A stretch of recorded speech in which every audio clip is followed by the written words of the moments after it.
نبی صلی اللہ علیہ وسلم نے ارشاد فرمایا کہ صحابہ نے پوچھا کہ پچھلی امتوں میں نا ایک کوئی اللہ کے ولی تھے، 80 سال انہوں نے عبادت کی ہے، 80 سال.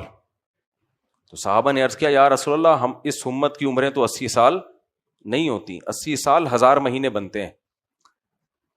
تو قرآن کی اس پر آیتیں نازل ہوئیں، انا انزلناہ فی لیلۃ القدر وما ادراک ما لیلۃ القدر لیلۃ القدر خیر من الف شہر، کہ یہ ایک رات 1000 مہینوں کے برابر ہے. اس کی ایک رات کی عبادت بہت زیادہ فضیلت ہے. قرآن میں بھی ہے لیلۃ القدر کا تذکرہ، 2 جگہ اللہ نے قرآن میں کیا ہے اور حدیثوں میں بھی ہے، اور اسلاف اس کا بہت زیادہ اہتمام کیا کرتے تھے لیلۃ القدر کی عبادت کا. اب وہ لیلۃ القدر ہے کون سی؟ احادیث سے پتہ چلتا ہے کہ رمضان کے آخری عشرے میں، پھر احادیث سے پتہ چلتا ہے کہ طاق راتوں میں امکان زیادہ ہے، اور پھر یہ بھی پتہ چلتا ہے کہ 27ویں میں امکان سب سے زیادہ ہے. تو پورا آخری عشرہ عبادت کرنی چاہیے، نہ ہو سکے تو طاق راتوں میں کر لیں، نہ ہو سکے تو کم سے کم 27ویں رات میں کر لیں. عبادت کرنی کیا ہے؟ حضرت عائشہ نے فرمایا عبادت نماز ہے، دعا ہے. 2 عبادتیں، نماز اور دعا. دیکھو تلاوت جو ہے نا وہ دن کے وقت میں افضل ہے، تلاوت بھی کر سکتے ہیں، ثواب ملے گا انشاءاللہ، لیکن ہمیں صحابہ اور اسلاف اور نبی کی سیرت سے پتہ چلتا ہے کہ جو ویسے زبانی قرآن پڑھنا ہے وہ دن کے اوقات میں. یہ راتیں نماز میں اور دعاؤں میں لگائیں زیادہ سے زیادہ، جتنے زیادہ نوافل پڑھ سکتے ہیں. پھر نوافل میں رکعتیں زیادہ کر لیں، رکوع سجدے کم کر، یعنی رکوع سجدے لمبے کر لیں. اور یہ بھی ممکن ہے جو حافظ لوگ ہیں وہ قیام لمبا کر لیں، رکوع سجدے کم کر لیں. زیادہ سے زیادہ ٹائم کس میں گزرے؟ نماز میں. جب تک نشاط ہو. ظاہر ہے ہم لوگ کمزور لوگ ہیں، ایسا نہیں ہو سکتا کہ پوری رات مصلی پہ کھڑے رہیں. نبی نے اس سے بھی منع کیا ہے کہ اپنے صحت دیکھ کے اور اپنی جو رغبت دیکھ کے انسان کو عبادت کرنی چاہیے. تو ایک نماز ہے، دوسرا کام کیا ہے؟ دعا. دعا میں کون سی دعا مانگی جائے یہ بھی حدیث میں سکھائی گئی ہے. اللہم انک عفو تحب العفو فاعف عنا. اے اللہ تو سراپا معافی ہے، معافی کو پسند کرتا ہے، لہذا ہمارے گناہوں کو معاف کر دے. ہمارے حضرت مفتی رشید احمد صاحب رحمہ اللہ تعالیٰ فرمایا کرتے تھے یہ دعا بتا رہی ہے کہ یہ توبہ کی رات ہے گناہوں سے. سوری، اللہ سے سوری کر رہے ہیں نا، تو سوری مسٹیک پہ کی جاتی ہے نا. بھائی میں آپ کے پاس آؤں سوری، آپ کہیں گے آپ نے کیا کیا جو آپ سوری کر رہے ہیں؟ میں کہوں گا یار میرا پاؤں آپ کے پاؤں پہ غلطی سے آ گیا تھا، یا میں جا رہا تھا تو آپ کو ٹھوکر لگ گئی تھی. کوئی بھی مسٹیک ہوتی ہے جس پہ ہم کیا کرتے ہیں؟ سوری. تو ہم اللہ سے جو اس رات میں توبہ کر رہے ہیں، یہ توبہ یہ توبہ ہوتی ہی گناہوں سے ہے. اب آپ مجھے بتاؤ کوئی آدمی سوری کر رہا ہو لیکن دوبارہ وہی پھر کو نہیں مار دے، سوری پھر کو نہیں مار دے، کیوں مار کیوں رہا ہے؟ کہہ رہا میں سوری کروں گا نا دوبارہ،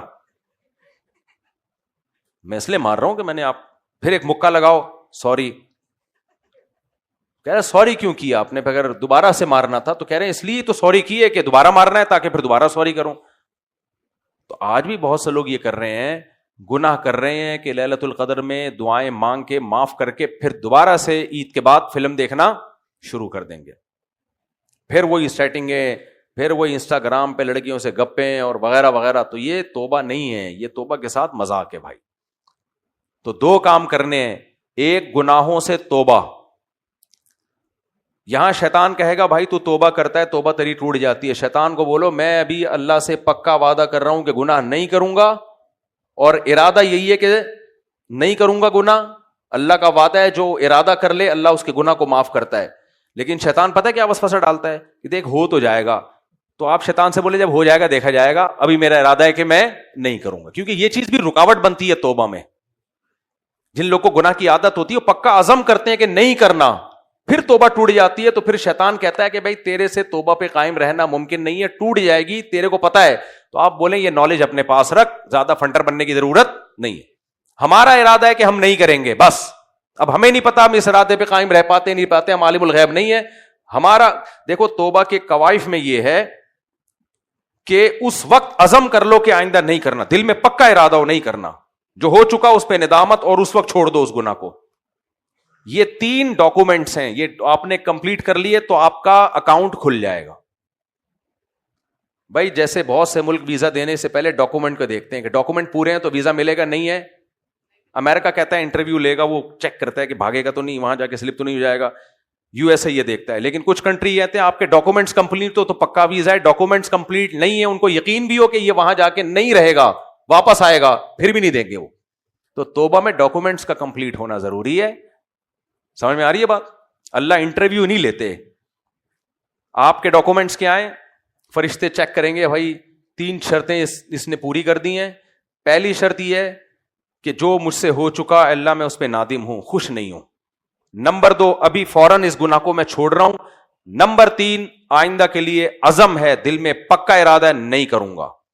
جب یہ 3 ہو گئے, یہ فائل آپ نے اللہ کے دفتر میں جمع کرا دی تو پکا آپ کے گناہوں کو معاف کرنے کا ویزا لگے گا. اس میں انٹرویو نہیں ہے کہ فرشتوں کو جا کے اللہ کہیں چیک کرو کہ یہ واقعی اس پہ قائم رہے گا بھی کہ نہیں رہے گا.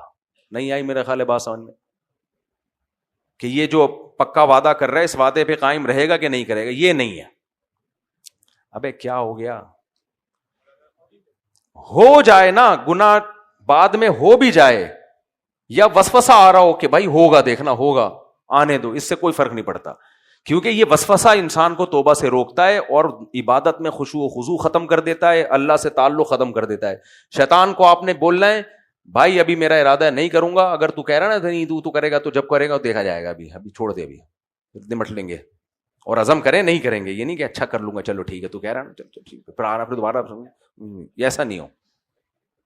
یعلم خائنۃ الاعین وما تخفی الصدور, اللہ آنکھوں کی خیانت کو بھی جانتا ہے اور دلوں کے بھیدوں کو بھی. تو آپ نے اس وقت عزم کرنا ہے اے اللہ میں پکا وعدہ کرتا ہوں, ارادہ کرتا ہوں نہیں کروں گا. لیکن میں آپ کو بتا رہا ہوں شیطان وسوسہ ڈالے گا, دیکھ تو کرے گا, تو آپ نے یہ ہوگا, یہ بڑا پاورفل وسوسہ ہوتا ہے شیطان کا. آپ نے بولنا ہے بھائی جب ہوگا دیکھا جائے گا, بس میں توبہ کر رہا ہوں نہیں کروں گا.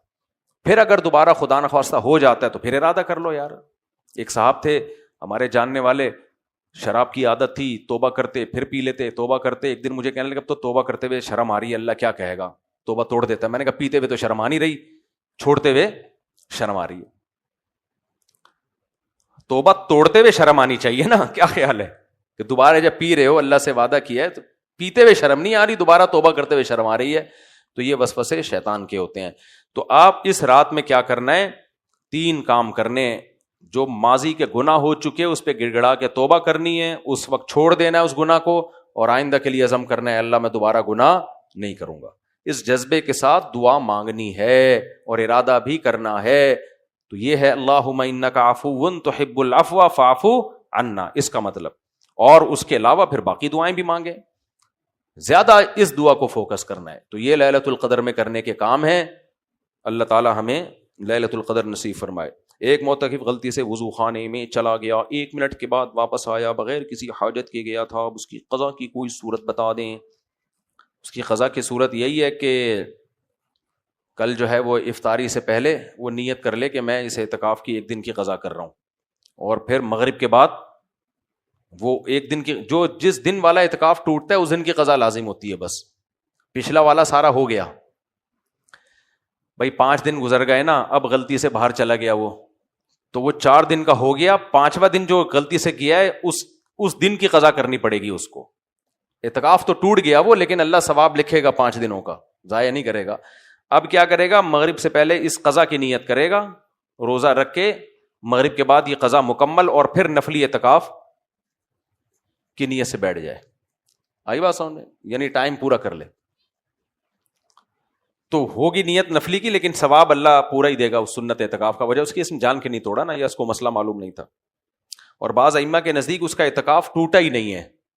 بعض ائمہ کہتے ہیں کہ زیادہ تر حصہ بھی دن کا اگر مسجد میں گزار لیا تو اعتکاف ہو گیا. تو اس قول کے مطابق اعتکاف ٹوٹا ہی نہیں ہے, لیکن جو راجح قول ہے اس کے مطابق اعتکاف ٹوٹ گیا. یہ میں دونوں قول اس لیے بتا رہا ہوں کہ زیادہ مایوس ہونے کی ضرورت نہیں ہے. بس فقہی جو حکم ہے قانون کو پورا کر لے, قضا کی نیت سے بیٹھ جائے, باقی بیٹھا رہے پھر, تو اللہ پورے 10 دنوں کا انشاءاللہ ثواب دے دے گا. اللہ تعالیٰ زیادہ ٹیکنیکل پیچیدگیوں کو نہیں مانتے. اللہ ثواب کے اصول کچھ اور ہیں, فقہ کا قانون کچھ اور.